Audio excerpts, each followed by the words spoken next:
Este muchacho está siendo sometido a un tratamiento conocido como diálisis. Durante 9 a 12 horas cada semana del año, debe conectar sus vasos sanguíneos a este conjunto de tubos. Su sangre circula por ellos, sumergiéndose en una solución muy similar al plasma sanguíneo.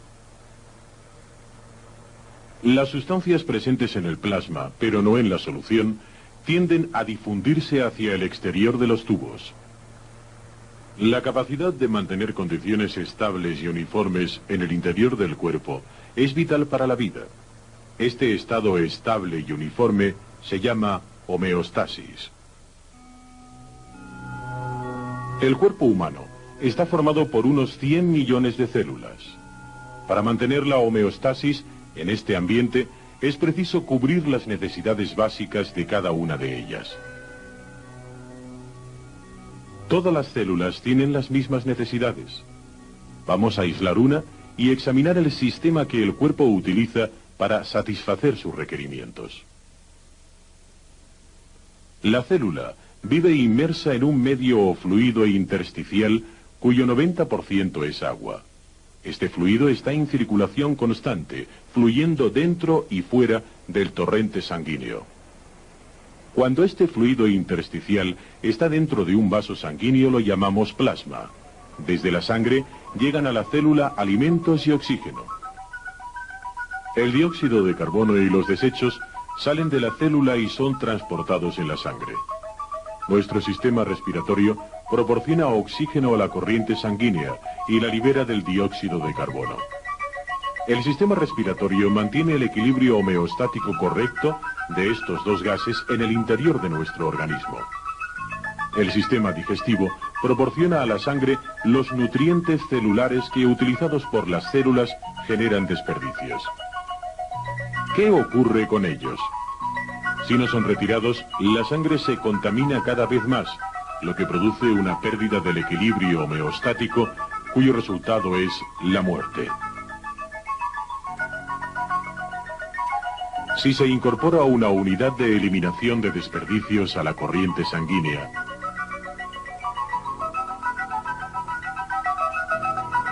se recupera la homeostasis.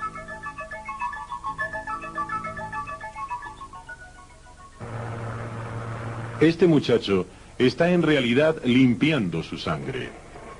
Sin diálisis, los desechos acumulados en su cuerpo pronto deteriorarían el funcionamiento de sus células. La única alternativa a una diálisis regular es la muerte. La mayor parte de las personas sanas no necesitan preocuparse por la homeostasis. No necesitan máquinas de diálisis, puesto que tienen unos riñones sanos que están constantemente filtrando su plasma sanguíneo. Los riñones son los órganos principales del sistema urinario. Los desperdicios retirados de la sangre son excretados por el cuerpo en forma de orina, pero los riñones cumplen también otras funciones. Las células del cuerpo necesitan un cierto número de otras sustancias vitales en circulación con el plasma sanguíneo. Los riñones regulan exactamente qué cantidad de sustancias deben permanecer o deben ser retiradas del plasma sanguíneo en cada momento, basándose en las necesidades del cuerpo. El sistema urinario está situado en la parte más baja del abdomen. Los dos riñones, en forma de habichuela, están situados a cada lado de la columna vertebral. La orina sale de los riñones y pasa a través de los uréteres a la vejiga urinaria situada en la cavidad pélvica. La vejiga urinaria se dilata al llenarse de orina, estimulando en el cerebro la necesidad de orinar. La emisión de orina de la vejiga está bajo control nervioso voluntario. La orina abandona la vejiga urinaria y sale del cuerpo a través de la uretra.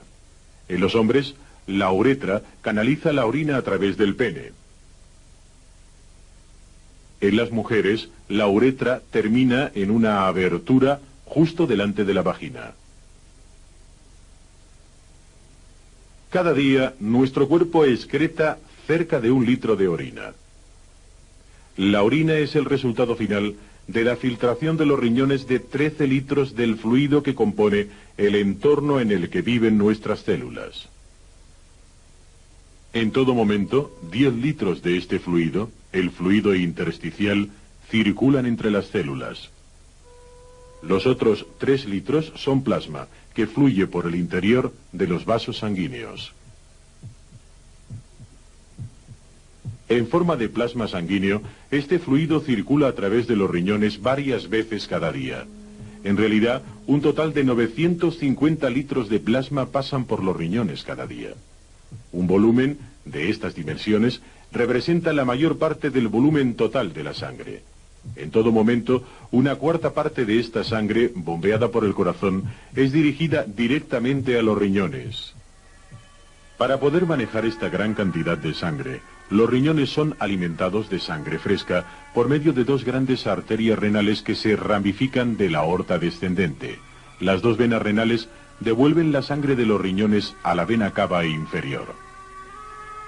Examinemos un riñón en sección transversal. Hay 3 partes básicas: el córtex, la médula y la pelvis renal. La pelvis es una gran cavidad que dirige la orina desde la médula hasta el uréter. La arteria y la vena renales se ramifican en formaciones de vasos sanguíneos menores que transportan la sangre hacia y desde una densa maraña de capilares que se extienden por la médula y el córtex. Aquí es donde se efectúa la filtración de la sangre. Entremezclados con los capilares hay una complicada serie de tubos. Juntos, tubos y capilares forman las nefronas, las unidades de trabajo de los riñones que son responsables de la formación de orina. A medida que la sangre entra en el córtex, es dirigida a través de capilares que originan los glomérulos, un apelotonamiento de capilares.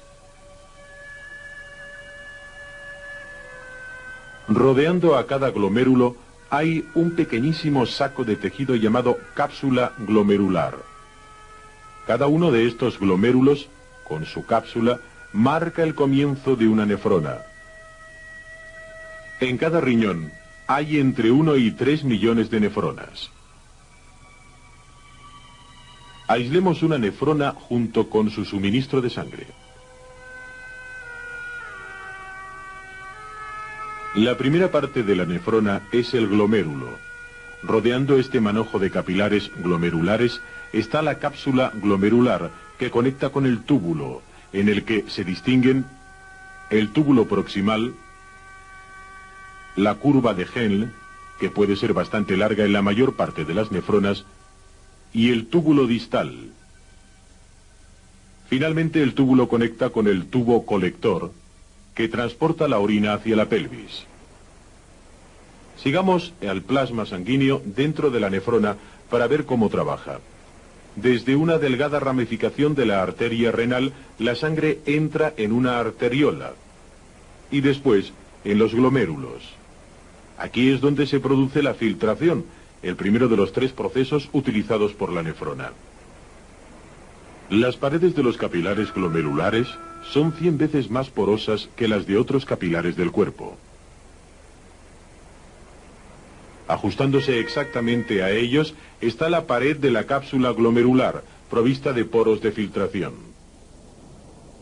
Estas 2 capas, cada una de ellas del grosor de una célula solamente, actúan a modo de tamiz, permitiendo a las sustancias de pequeño tamaño abandonar la sangre y entrar en la cápsula glomerular. Las células sanguíneas y las grandes moléculas proteínicas son casi las únicas que no pueden traspasar esta barrera filtrante. Casi todo el plasma puede pasar a través de ella. Este proceso de filtración es una forma de transporte pasivo, por lo que las células que forman las membranas de filtración no gastan energías. Podemos demostrar la filtración glomerular en esta vista microscópica del riñón de una rana viva. Esta es la posición de una cápsula alrededor del glomérulo. Inyectaremos 2 colorantes diferentes en la corriente sanguínea de la rana. El primero está compuesto de moléculas grandes y permanece dentro de los glomérulos. El segundo está compuesto de pequeñas moléculas que llenan la cápsula glomerular tras cruzar la barrera de filtración. He aquí una segunda vez. Grandes moléculas, moléculas pequeñas.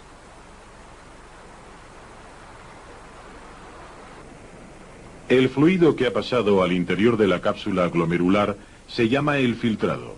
En este punto todavía es muy parecido al plasma y todavía le queda un largo camino para convertirse en orina. Desde la cápsula glomerular, el filtrado pasa al tubo proximal. Aquí el filtrado se hace más concentrado a causa del segundo de los tres procesos utilizados por la nefrona: reabsorción. Puesto que los glomérulos filtran de acuerdo con el tamaño solamente, las sustancias que nuestro cuerpo necesita han de salir de la nefrona filtradas, necesitan ser reabsorbidas fuera del túbulo, dentro del fluido intersticial y finalmente dentro del capilar cercano. Entre las sustancias reabsorbidas está el agua. Cerca del 80% del agua filtrada hacia el interior de la cápsula glomerular será reabsorbida a lo largo del túbulo, además de una gran cantidad de los desperdicios. El 50% de la urea será reabsorbida simplemente porque es una molécula pequeña. El agua y la urea son ejemplos de reabsorción por transporte pasivo. Las células no gastan energía en el paso de las sustancias, que son simplemente difundidas.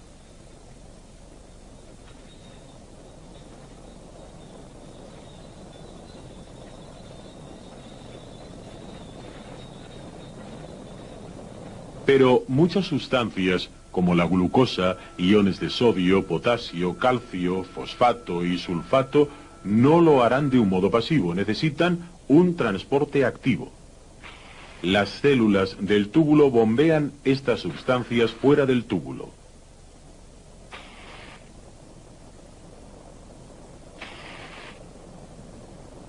El transporte activo requiere energía. De hecho, el transporte activo en estas células consume el 6% de la energía total de nuestro cuerpo en reposo. La reabsorción, tanto activa como pasiva, tiene lugar a lo largo del túbulo y se extiende por el túbulo colector, pero con diferencias en los distintos segmentos. Por ejemplo, es tanta la reabsorción que tiene lugar en el segmento arrollado del túbulo proximal, que representa el 65% de la misma, mientras que en el lado ascendente del asa Henle, la reabsorción activa del sodio es la actividad principal. El último de los tres procesos que lleva a cabo la nefrona es la secreción. Algunas sustancias que precisan ser expulsadas de la sangre son demasiado grandes para haber sido filtradas en la cápsula glomerular. Han permanecido en los capilares que rodean al túbulo, siguiendo su camino. Estas sustancias son ahora secretadas por los capilares y después, a través de las células del túbulo, hacia el interior, precisamente el camino opuesto al seguido durante la reabsorción. Aparte de estas grandes moléculas, muchas otras sustancias son secretadas dentro de los túbulos. La secreción de los iones de amoníaco y de hidrógeno es decisiva para el papel de los riñones en el control de la acidez de la sangre. La secreción puede efectuarse tanto por transporte activo como pasivo. Algunas sustancias, como la urea y el sodio, pueden ser secretadas o reabsorbidas en diferentes secciones del túbulo. Esto es vital para el funcionamiento de la nefrona.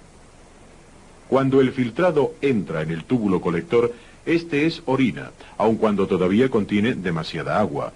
La regulación del agua tiene lugar principalmente en el túbulo colector, pero es controlada por el cerebro. Aquí, en la parte inferior del cerebro, está la hipófisis. Entre las muchas hormonas que se producen aquí está la ADH, hormona antidiurética que, transportada por la sangre, lleva a cabo su misión en los túbulos colectores. La ADH actúa sobre las células de los túbulos colectores para regular la reabsorción del agua. De hecho, sin ADH no se reabsorbería nada de agua de los túbulos colectores.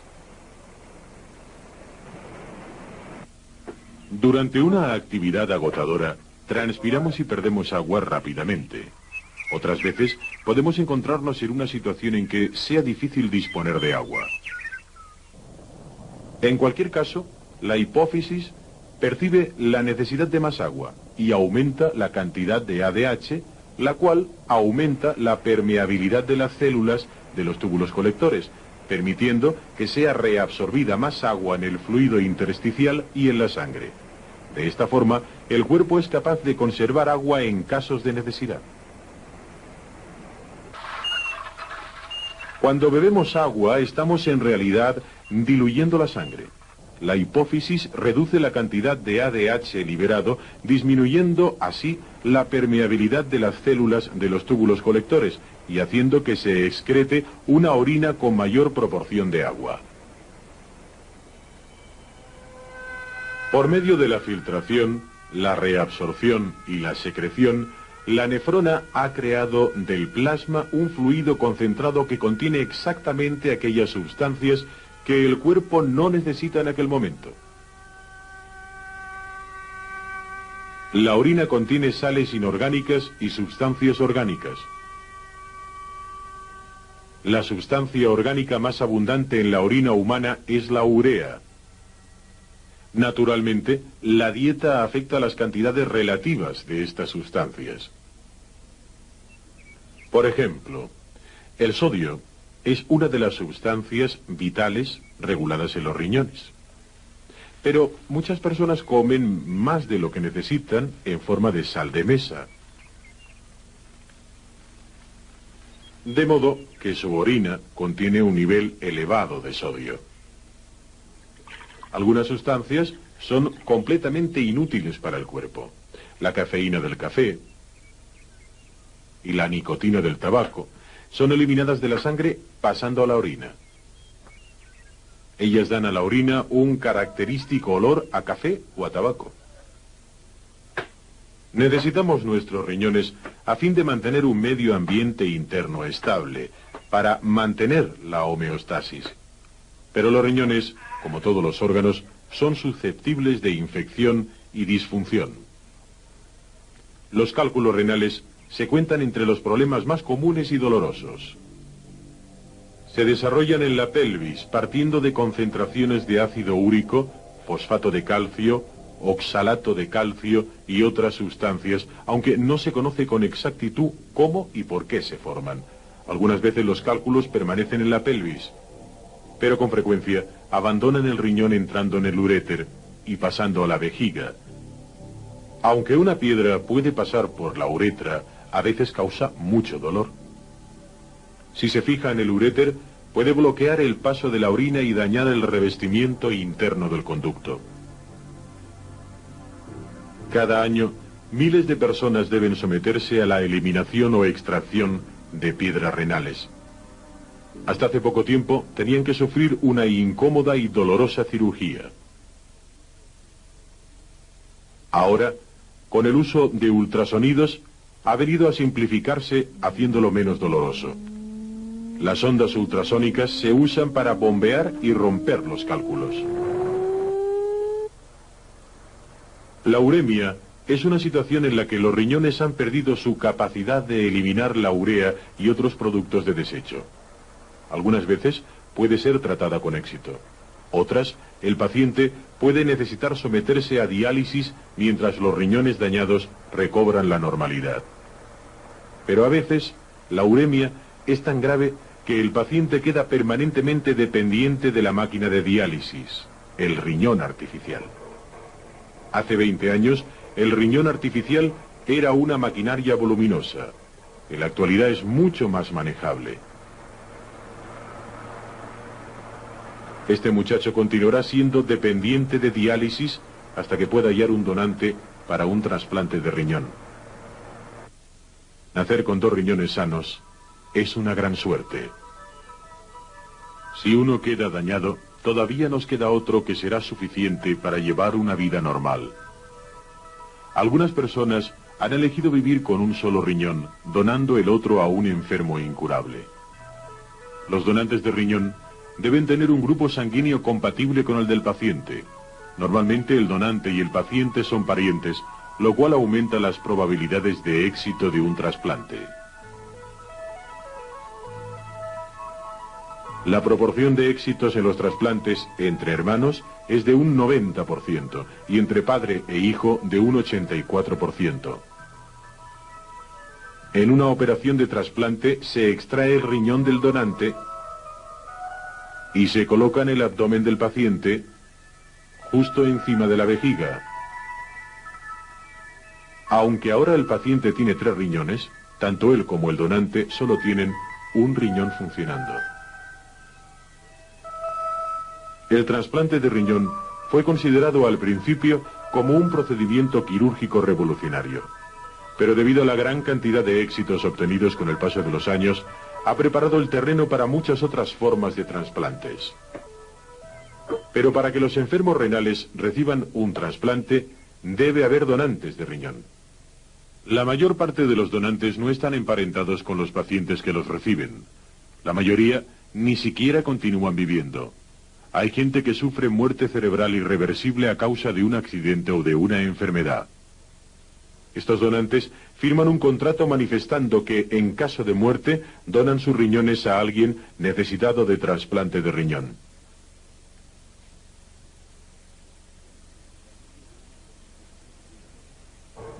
Por medio de una refrigeración cuidadosa y el uso de una maquinaria especial, estos riñones pueden mantenerse vivos y en condiciones de ser trasplantados hasta 72 horas después de haber sido extirpados del donante difunto. Aunque la proporción de éxitos para esta clase de trasplantes no es tan elevada como la de los trasplantes entre donantes emparentados y vivos, es la mejor oportunidad que tienen los pacientes renales crónicos para poder llevar una vida normal. Generalmente, nosotros prestamos poca atención a nuestros riñones. Ellos no poseen el simbólico poder del cerebro o del corazón. No podemos experimentar directamente nuestra dependencia de ellos como podemos hacer con nuestros pulmones. Pero la labor llevada a cabo por los riñones, filtrando, facilitando y regulando el líquido que se mueve entre todas las células vivas de nuestro cuerpo es vital para nuestra salud, puesto que, sin los constantes esfuerzos de los riñones, sería imposible mantener el equilibrio homeostático.